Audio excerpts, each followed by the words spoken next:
ایک بادشاہ تھا اور اس نے اپنی سلطنت میں ایک بڑا عجیب سا مقابلہ کروایا.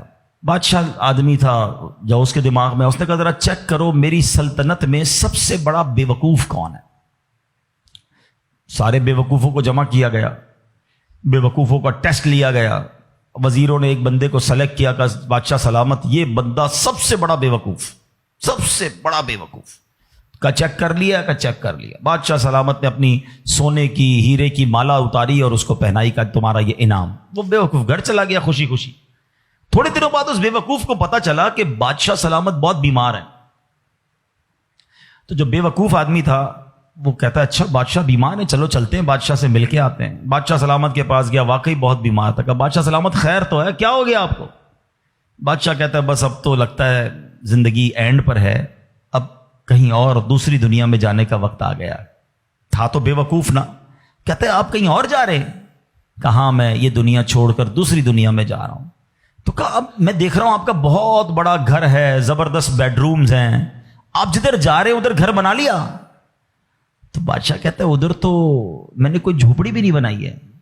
اچھا بادشاہ سلامت آپ کے پاس تو کتنا سونا کتنے ہیرے آپ نے مجھے بھی تحفہ دیا، ادھر پیسے بھجوا دیے جہاں آپ جا رہے ہیں. تو کہتا ہے میرے پاس تو وہ پھوٹی کوڑی بھی نہیں ہے.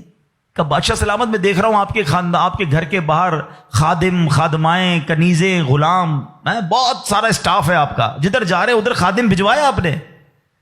بادشاہ کہتا ہے ادھر میرا کوئی خادم نہیں بھجوایا میں نے. وہ بیوقوف پتہ کیا کرتا ہے، اپنی مالا اتارتا ہے اور بادشاہ کے گلے میں ڈالتا ہے. کہتا ہے بادشاہ سلامت پھر مجھ سے بڑے بے وقوف تو آپ ہوئے نا. آپ کو پتا ہے کہ آپ کے کہیں اور جا رہے ہیں، نہ گھر بنایا نہ پیسے بھجوائے نہ خادم بھجوائے، تو مجھ سے بڑے بے وقوف تو آپ ہوئے نا. یہ ہے تو بظاہر واقعہ، مگر یہ ہم سب کے لیے لیسن نہیں ہے.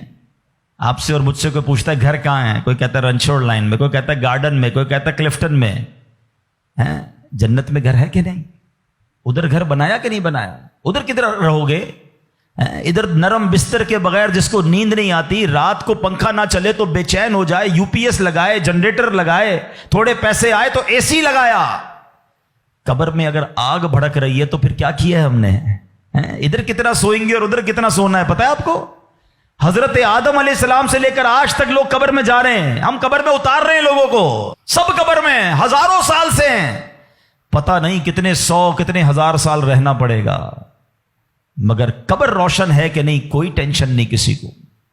جس کا یہاں نرم بستر ہے نا، جس کو نرم تکیے کے بغیر نیند نہیں آتی، وہ سوچے میں سانپ اور بچھوؤں کے ساتھ کیسے سوؤں گا. قبر نے اگر دبا دیا اور پسلیاں توڑ دی تو میرا بنے گا کیا؟ اگر قبر میں آگ بھڑکا دی گئی تو میں کدھر جاؤں گا، کس کو پکاروں گا؟ واللہ قبر کی تیاری کرنی ہے. خدا کی قسم مارے جائیں گے اگر اللہ ناراض ہوا.